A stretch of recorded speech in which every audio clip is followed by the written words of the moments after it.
This is FYI on your TV, brought to you by Hometown News. I'm Kathy Botham, and I've got my history teacher back with me, Mr. Phillips, Doug Phillips. If you're a hockey fan, today is your day to talk about some hockey here, and actually started in Smith Falls. That's right. Yes, most people are aware, most Canadians are very familiar with the Stanley Cup. Not that it's resided in many towns and or cities in Canada for quite a while, but it's the epitome of competitive hockey in North America. The Stanley Cup started in 1893. It was a cup for amateur teams, and it was a challenge cup. What do I mean by challenge? The Stanley Cup was controlled by a group of trustees. I don't know how many trustees there were, but they would determine who could play for the Stanley Cup. There wasn't like today where they have all these series to determine two final teams. The trustees would determine who would play. There was some criteria. You had to be a good team, and you had to be what they called a senior team. And in 1906, a team from Smith Falls competed in the Federal Amateur Hockey League. They won the league. They were undefeated. Now, the season was started in December and it was over in February, so it wasn't a long season. They went 7-0, a short, not many games. There was no artificial ice, so it would have been on natural ice. They competed against teams from Brockville, Cornwall, Ottawa, and some other place too. But anyways, they were the champions of the league. And so they appealed or applied to compete for the Stanley Cup, and their challenge was accepted. And so in March the 6th and 8th, I think it was. Right. They competed. They competed for the Stanley Cup against a very famous team at the time. It was called the Ottawa Silver Seven. They later became the Ottawa Senators. In a couple of years, they changed their name to the Ottawa Senators. The most famous player on the team was a man named Frank Finnegan, who was a name well known in Ottawa and in hockey circles in general. And Smith Falls competed against this fabled team, even well known at the time. Both games were played in Ottawa. The format of the tournament. I read online. I went online to see if I could get some more stuff. I did a lot of this research 25 years ago. And I read online that the Stanley Cup in those days was a 2 out of 3 competition. Well, that's wrong. It wasn't 2 out of 3. It was 2-game total goals. Oh. Yeah. You can't believe everything you read on the internet. Okay. Yeah. I got the best 2 out of 3. That's right. Yeah. No, that's not right. It was 2-game total goals. The first game was played on March the 6th in the Days Arena in Ottawa. There were about 2,000 fans there. Apparently about 250 people from Smith Falls made their way down there. It was quite a trek to get into Ottawa in 1906. Yes. I assume most of them went by train, but I don't know. It was an excellent game. It was a close game. It was a very close game. The Smith Falls team, their strength was skating. They're very, very, very good skaters, and it said skating and stick handling. The Ottawa team, their strength was in passing. But the local paper at the time, after the first game, the local paper had an account of the game, and I'll just read part of it. Smith Falls stunned the hockey world on Tuesday night when they met the senior Ottawas in one of the finest exhibitions of the game ever seen in Canada. At 3 different periods of the game, Smith Falls was in the lead, and the foundations of the Stanley Cup shivered and shook like a stone wall charged with a stick of dynamite. Jack Fraser was by long odds the best man on the ice. Service renders his team yeoman service and worked well with his pal Fraser.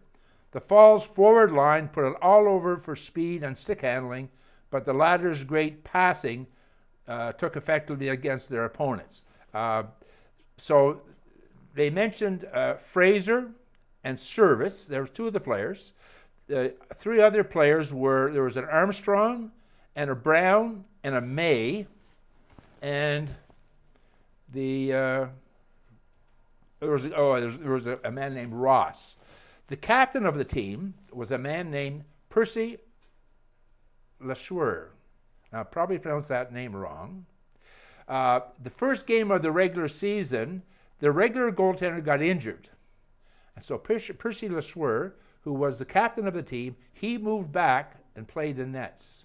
And as far as I know, that was his first time playing in goal. Wow. Yeah. So the first game ended in a 6-5 win for Ottawa. The local paper says that Jack Fraser was the best player on the ice. Well, Frank Finnegan scored 5 goals, so he must have had a pretty good game too for Ottawa. The second game was played 2 days later. There were 5,000 people there, and it said that I read there were 600 fans from Smiths Falls went down to that game. But the conditions were quite different. They had a warm spell. The ice was melting. It was slow ice, and so the advantage of the Smiths Falls team in skating was negated.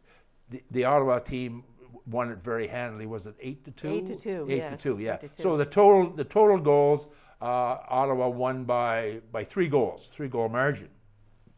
So that was it. The season was done for Smiths Falls. They never came back to compete again because in 1906 the hockey competitions was moving from an amateur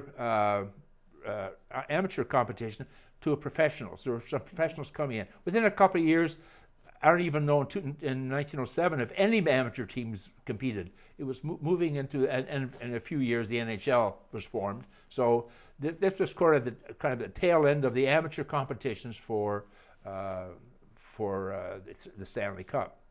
Now I mentioned all the 7 players on the team. The Ottawa team, by the way, was called the Silver Seven because that's what a team was. It was 7 players.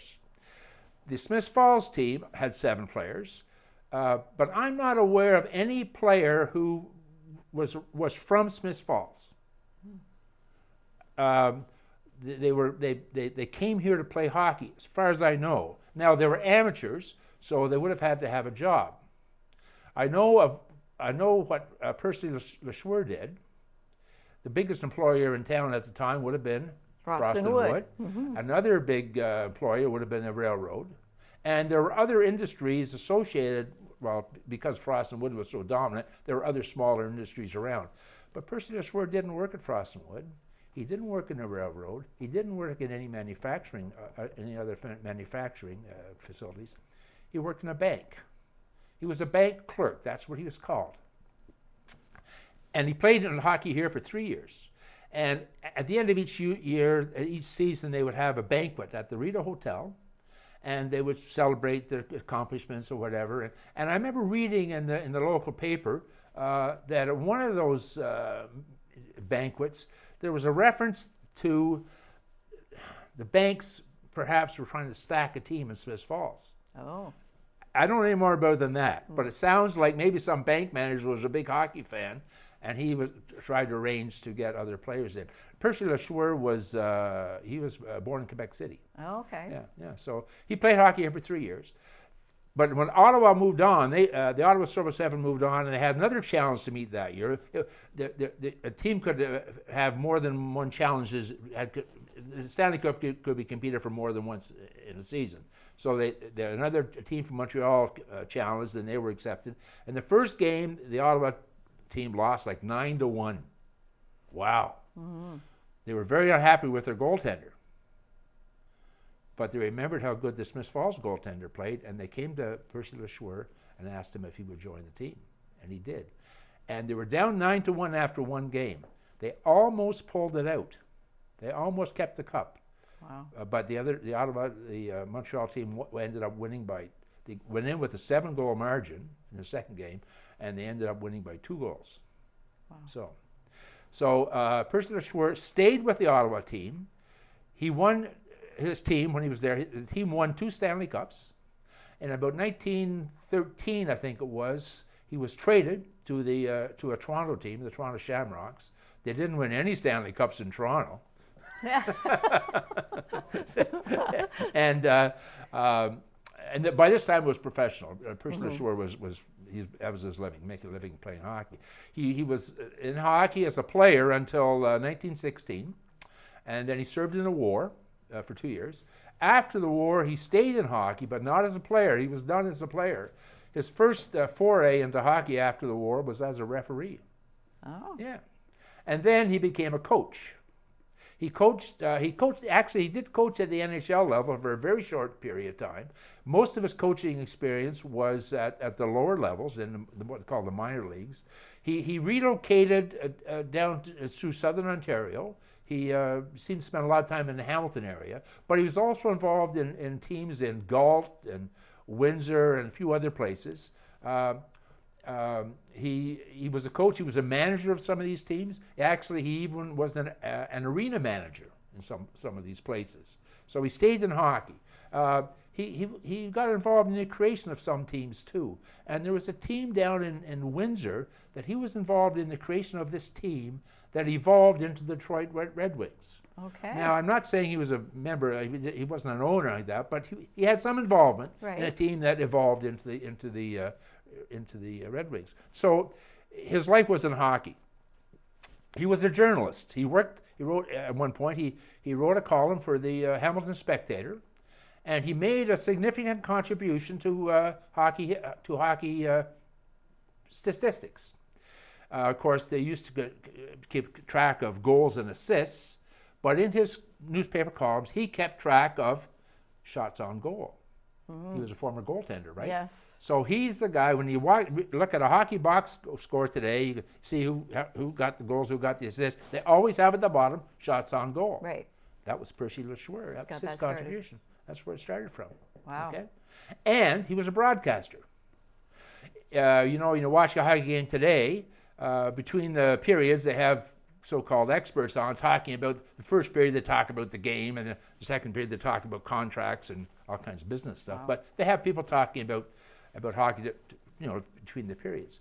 Well, if you're as young as I am, you would remember listening to hockey on the radio, not watching on TV. Right. We didn't have TV, and they had the fiction.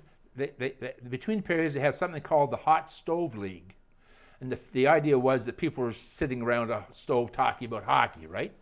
And I even remember when in the first few years of when it was on TV, they still called it the Hot Stove League, even though these people, in radio, they were sitting in a radio studio. But Percy LeSueur was a member of the Hot Stove League beginning in 1931.